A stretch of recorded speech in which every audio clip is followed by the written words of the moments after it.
SJC-13843, Watermark, LLC versus RH Benea Cranberry Co., Inc. et al.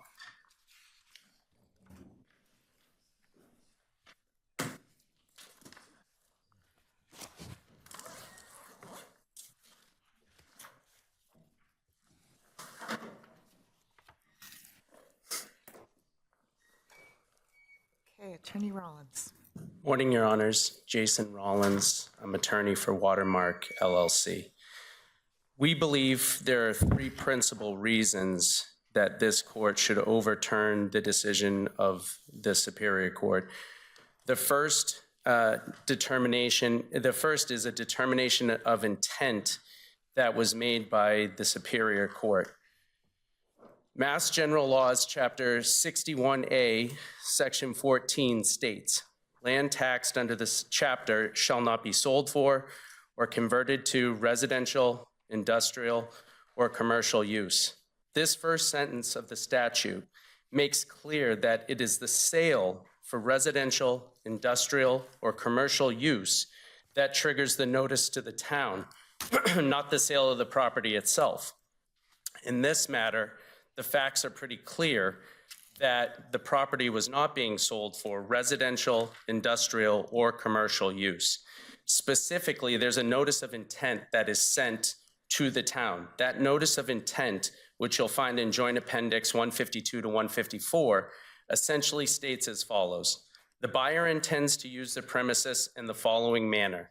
Seek to subdivide two 40,000 square foot lots, plus or minus, and maintain the rest as agricultural. Nowhere in that notice, which is critical in this case, as it relates to the statute 61A section 14, does it say that the property is going to be converted to residential, industrial, or commercial use. The lower court, though, despite that, made Is that a question of fact or law?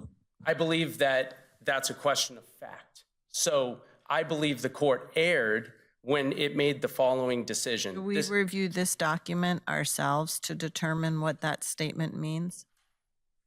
You can absolutely review that to determine that statement. So assume we disagree with your reading of it. Yes. If you disagree with my reading that that means that it is being sold for commercial, industrial, or residential use, then absolutely. But I believe in order to get to that point, you have to make a determination of fact. And I think why would they file a notice of intent then? So I think the notice of intent, frankly, was a mutual mistake. So there's a whole history in this matter whereby the property gets listed for sale. Essentially, this buyer goes and says, okay, I'd like to buy this property, but I can't buy it at the regular purchase price because I'm going to use it for agricultural use. So then he gets a good deal on it. So then he does nothing, though. If he's just going to continue it as agricultural use, there's no notice, and we're not here. Right, and I think that's a mutual mistake. And I think my client was in a position where he had to sign a P&S that essentially says, and the P&S is in there, as is the addendum, it says, hey, if you want this property, you absolutely have to give the town notice. I think that's completely inaccurate. I don't think that's what the statute... Well, then isn't the solution that he shouldn't have signed the P&S? He did sign this P&S, and how can we... Well, there's a mutual mistake at the signing of the P&S, I believe. And then that, I think the mutual mistake is an important element, but I think what's more important is the failure to follow the statute. So the statute is incredibly clear. The statute says, on no uncertain terms, you have to let the town know this is the use, okay? We're giving you this notice, and we intend on converting it to this use. This notice doesn't say that. How do we... He says he's going to subdivide the lots, and then the remaining lots are going to be for agricultural use. That's not, so there's semantics in there, and I understand that position, but the actual thing, the way it's actually into evidence. And it's the language that your client provided, correct? Right, it is, but what it says is, seek to subdivide two 40,000 square foot lots, plus or minus, and maintain the rest as agricultural. That doesn't say that those lots won't be agricultural. It also doesn't say, and this is critical. So in 61A, there's a carve out to do certain things on lots within a 61A parcel. And that is as follows. 61A states, specific use of land for a residence for the owner's spouse or a parent, grandparent, child, grandchild, or brother or sister of the owner, or surviving husband or wife of any deceased such relative, or for living quarter for any persons actively employed full-time in the agricultural or horticultural use of such land. In order to get past that, the trial court judge on summary judgment had to say, he absolutely didn't intend any of that. Well, the notice doesn't say that. Well, You have I guess- to look at the facts of the case. Don't we have to look at the statute? Yes. Because then tell me where in section 14 Yep. the town is directed to look beyond that written notice and to some later subjective intent. They're not. But what it does say is that if the town looks at that notice and says, something's missing in this notice, 14 goes on to say, if the notice of intent to sell or convert does not contain all of the material described above, then the town or city within 30 days shall notify the landowner in writing that the notice is insufficient and does not comply. I think the town missed it. There probably was a mutual mistake before it, but that's exactly the point of this case. What about the paragraph, the penultimate paragraph in the letter? The letter is It references Chapter 61A. It demands that the town exercise its right of first refusal no later than the 120 days required by Chapter 61A. And it says that this letter is the notice that to the town of its right of first refusal and its opportunity to buy the premises. Why is anything else necessary? It then attaches the P&S as required by the statute. It identifies the locus as required by the statute. It seems to me the problem they're is requiring the town to look into a subjective state of mind as opposed to being entitled to rely on what is sent to it. now, I agree with you, but I don't think they have to look at a subjective state of mind. I think they have to look at the face of the notice. So it's undeniable that the notice exists.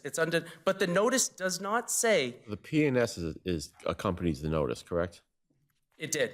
And the P&S, and correct me if I'm wrong, the P&S was contingent upon 61A and non-exercise of the town's option. Based on a mutual mistake of the parties, that's correct. That is right. So, but again, the plain language of the statute requires. How's that the town's problem?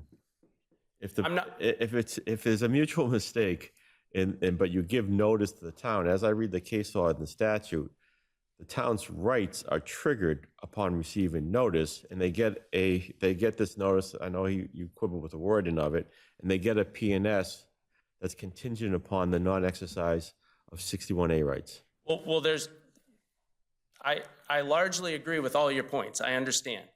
But there's a couple of issues here. So number one, the point of 61A, the legislative intent of 61A is to preserve farmland. It's not to give a town a windfall. While I understand that position, that argument, the town is trying to buy this land at significantly lower value to develop it for housing. So it's the exact opposite of the intent of the statute. 61A is to preserve farmland. So here, Well, I mean, I know that you have more points to make, but just to jump in on that first one. Yeah.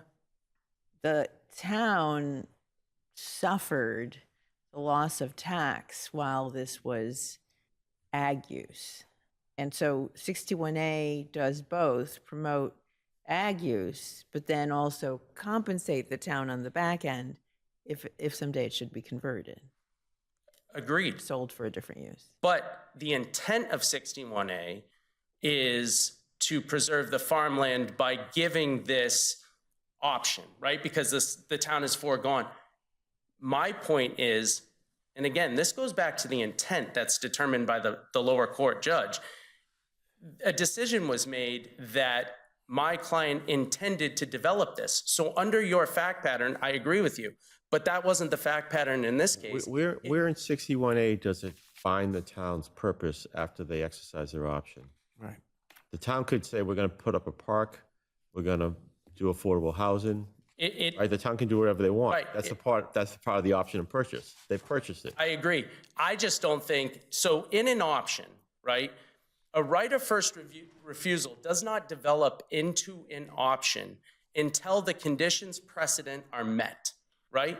I don't know any case law that would say following the statute is not a condition precedent to having a right of first refusal become an option to purchase. That wasn't met. The statutory requirements here were not met. So are you saying this should go back? I mean, based on your argument, shouldn't this go to a trial? I think part of this should absolutely go to a trial. Yes. So you wouldn't get, your client would not get summary judgment on this? No, I don't think so. I think Sudbury versus Scott was very clear that basically it's not appropriate to decide intent in these cases on summary judgment. There was no notice. Right. There was no notice in Sudbury. I agree, but this notice doesn't say anything.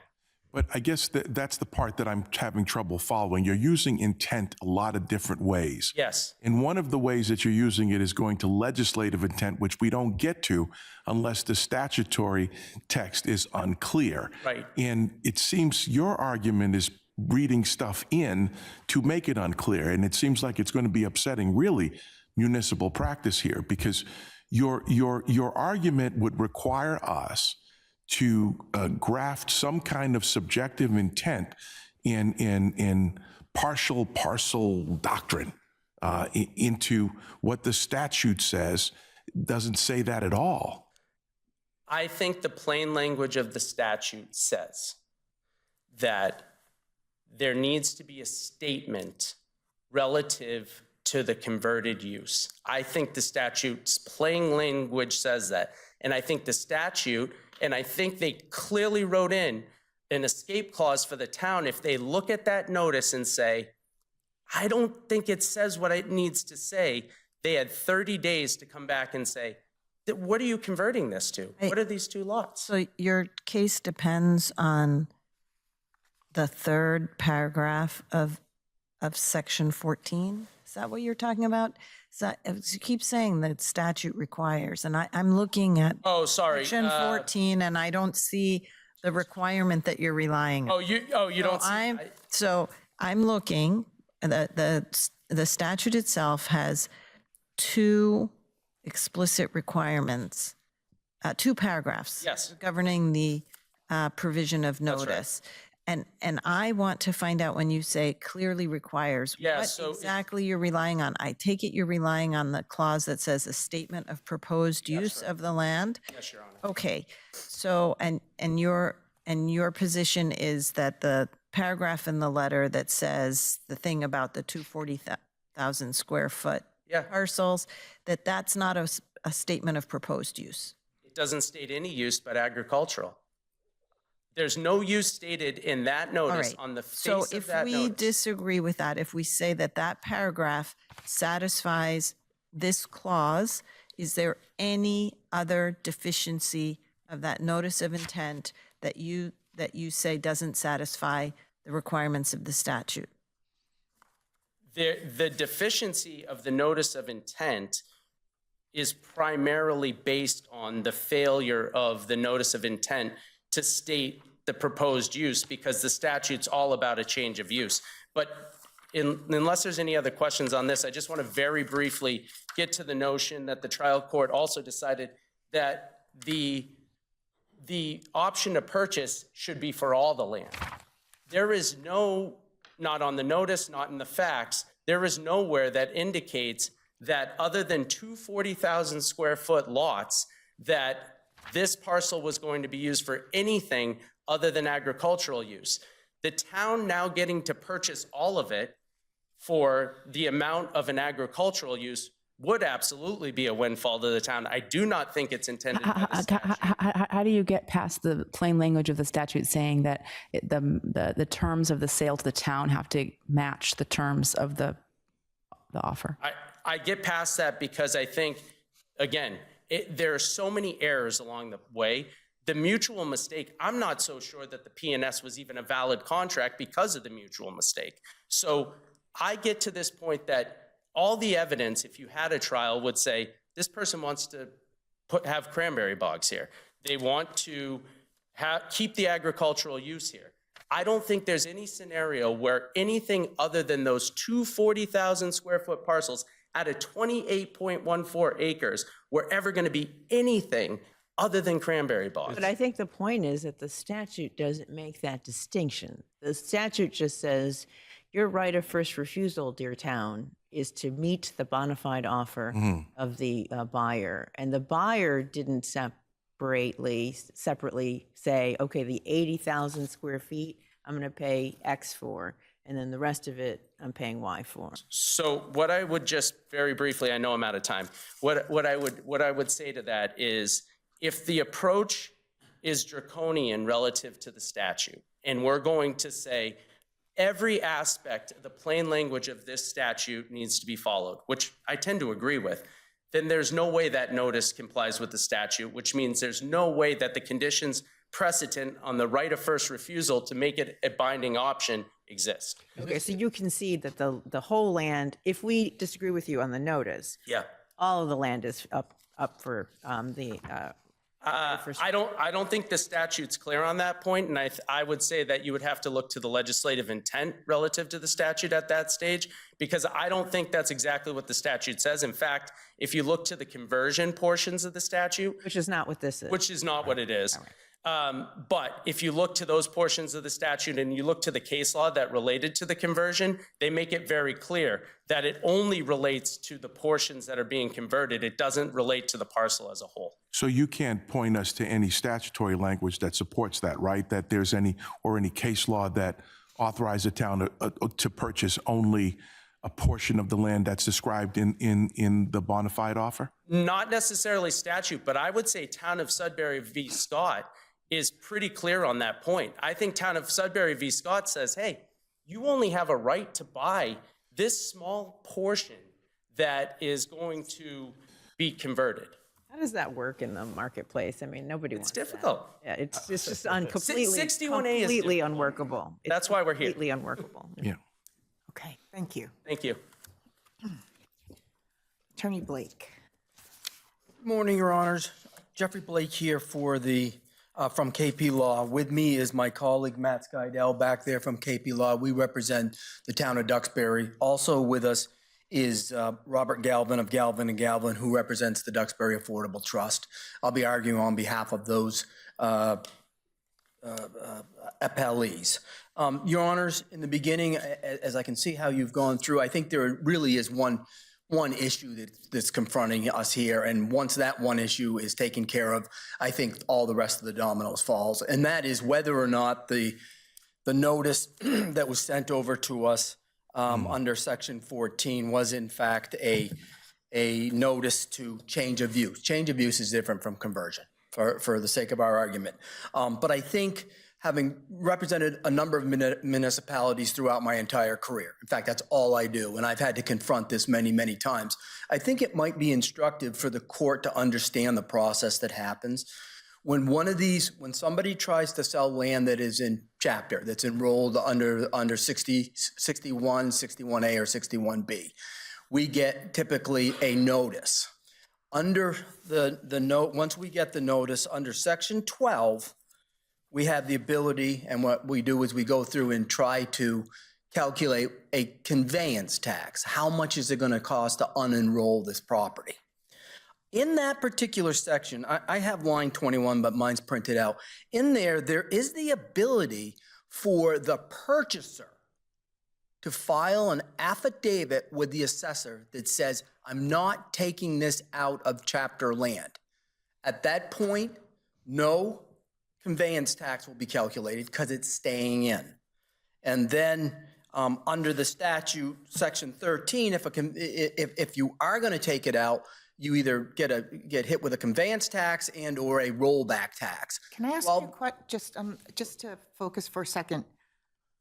Does the town have any responsibility to look at the notice and say, okay, this isn't actually what we need in order for this to move forward, and I'm going to have to send this back? It does, Your Honor. In fact, we often will do that. A lot of times, these will not follow the statute. They'll forget, certain aspects of it, or just say that I'm going to sell this to so-and-so, and they won't provide us either a certified mail, they won't provide us the purchase and sale. So yeah, we do. And in this case, Your Honor, we did. We did just that. We took a look, we compared it with the statute. So if you take a look at the statute, and I'm saying the statute, section 14, paragraph 3, a notice of intent to sell for other use shall be accompanied by 1, a statement of intent to sell. This is clearly a statement a statement of the proposed use of the land. I say that under paragraph 2 there, that's the proposed use of the land. Then it goes on to say, number 3, the location and acreage. I think that it hits that as well. And then finally, the name, address, and telephone number of the landowner. We had the landowner's name, address, and telephone number there. So as a municipal lawyer, when we see this, this was sufficient. And yes, Your Honor, if it had, What do we do with the portion of the notice that says I'm going to subdivide, and it doesn't say subdivide for what? sure. And Under the summary judgment standard, right? Sure, and I'm glad you asked that. A couple of things. Under the summary judgment standard, as you know, this is going to be de novo before you. So you get to act as trial judges. But to the extent that there was issues with that, we are able to bring in extrinsic evidence. And I think if you look at this record, the contemporaneous back and forth with the town during this period will show that the purchaser clearly was contemplating taking those 2 lots and using them either for affordable housing or some other issue. So also, when we're interpreting this, we take a look at the language, right? The plain language. Seek to subdivide. Subdivision connotes residential use. 2 40,000 square foot lots. Just so happens that's the buildable requirement under zoning. And maintain the rest in agriculture. So it's clearly saying, Your Honor, that we're going to use this for residential, and we're going to then keep this in agricultural, the cranberry bogs. So, Counselor, are there any circumstances where the notice can be so defective and incomplete that it would not vest the town's option, despite the fact that it references agricultural use? I suppose I won't say never. I can't think of one at this point. Now, certainly, if it doesn't tell what the intent is, what the proposed use is, then what we would do, Your Honor, is we would go back and we would write our letters, and we do it all the time within 30 days. This is an insufficient notice. We need to know more, and we would reference the 3rd paragraph of the statute and say, please provide us with this information. Or perhaps it didn't attach the PNS or some other deficiency. And I do apologize. I had allowed my brother 5 minutes. I'm happy to continue to talk, but I think I've eaten into his time. Oh, no, I don't think so. That's your time. Oh, okay. I'm sorry. I didn't. Okay. Sorry. I'm sorry, did he answer your question? Well, at least with that non-agricultural use, I'm struggling with how we should evaluate a claim that the stated non-agricultural use, it was just merely kind of hypothetical. I think that it's instructive to read Sudbury v. Scott, because I think if you take the 30,000 square foot view, it's clear that in Sudbury versus Scott there was some trying to manipulation of this. And I'm not saying in any way, shape, or form that our plaintiff in this case is trying to manipulate. But when you look back, Sudbury versus Scott said you can look extrinsically at other evidence, right? And if you look at that evidence in our case, I agree with my brother that intent is typically an issue for a fact finder after a trial. And in all my 20 some odd years, I've always said that because we never get a writing that says, I intended to do X. I have that here. I think the intent of this particular buyer is well thought out or well spelled out. And I also, Wasn't it kind of conditional, though? I'd like to do this, but I don't know about that. I mean, the extrinsic evidence seems to be, let's see what, I don't know how it's going to all fall out. I think perhaps to the extent that it is, I think that it's very clear, though, that the intent was to take the upland that's buildable and to develop it. Isn't subjective intent reserved for the Sudbury type situation where there's no notice and it could be they're trying to flip the land and pull a fast one? I thought about that. I absolutely thought about that. And I looked at Judge Cordy's dissent. And Judge Cordy basically is saying, buyer, you're on the sideline. It's seller and buyer. And if that's the case, then, I think seller provided us with this, and that's what he understood from there. So I think that we win either way. And So I was curious that you said to look at the subjective intent. Well, I only because if you find that this is ambiguous, where do we go?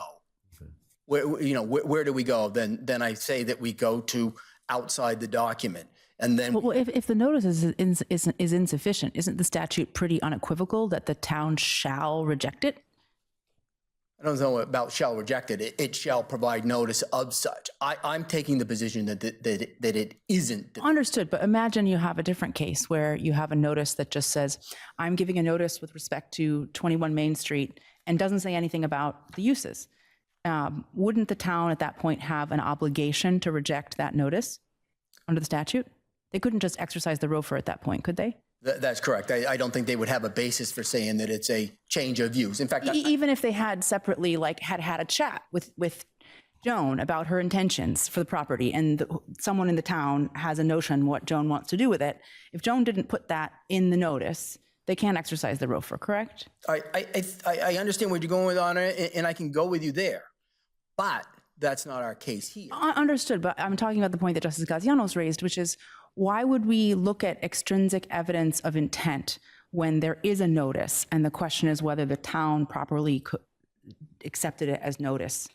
My position is you don't have to. My position is that it's clear on its face and that it evidences a change of use, which triggers our right of first refusal for the entire parcel for the reasons that were mentioned in the argument earlier that the court had mentioned. We can't change a purchase and sale agreement.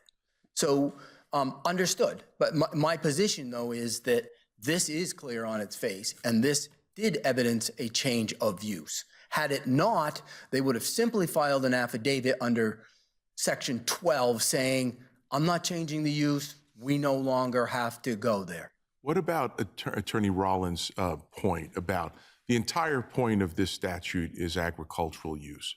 And wouldn't affirming here kind of put a chill, I guess you would say, on legit agricultural sales?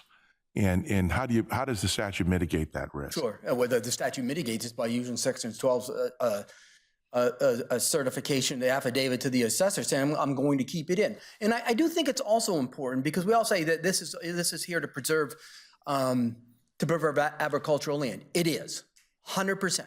Just like every other, I think, state, at least in New England, has a similar situation. But it's also not just that you keep it in agricultural use and that when a town gets a right of first refusal, it's horrible because it's using it for something else. What this allows people to do is those large landholders out in the western part of the state that own 200, 300, 400, 500 acres of land, rather than paying full boat, they are able to keep this land under 61. I think B is forest. No, 61 is forestry. They're able to keep all of this land. So by having this program in and of itself does promote agriculture, not necessarily that once it's sold, then it has to stay in that agricultural use or in that open space use. So I think that the scope of the statute is much broader than a lot of people are arguing. Okay, thank you. Thank you very much. Attorney Siegel.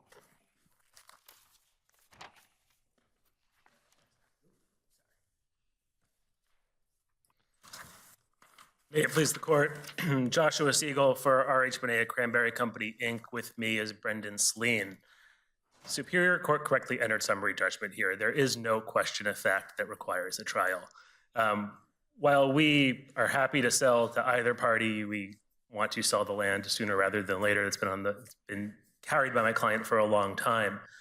Looking at, though, the statement that Mr. Rollins made on behalf of Watermark, this was a mutual mistake of fact. It was perhaps a mistake by his client. I don't think it can be characterized as a mutual mistake here. And certainly not one the town was part of at all. The town received the notice that was required by the offer that was signed by both parties, required by the PNS that was signed by both parties. The record shows an email from counsel for the seller to the buyer saying, what do you want to do with the land? We have to give notice under 61A. And he said, and it's in the record, it's on page 178 of the record appendix. He says, I don't want to keep it under 61A. I want to take it out. There's more there, but that's the essence of his statement. And so then the notice was prepared. And the notice has the lines about what the intent is, also has the penultimate paragraph, as referenced earlier, that says, this is your notice under section 14. Provide, a response within 120 days. That was an error. There was clearly longer time given because of the COVID statute, but under the statutory time limit. And the town did that. If the notice was facially defective and did not constitute a notice under section 14, well, then it's defective. And the town never said correct it, and therefore it does not constitute a notice under section 14, and it should be rejected. If it is sufficient, well, then it's a notice under section 14. Either way, it's a question of law to be resolved on summary judgment and not after a trial. And once it was accepted, well, then it turns to the next question of whether it was accepted properly, whether it can be revoked. The Billerica versus Card case from the appeals court seems to be clearly on point on this. It said that a notice under section 14 cannot be revoked. That was at the time when the language for conversion or sale was the same.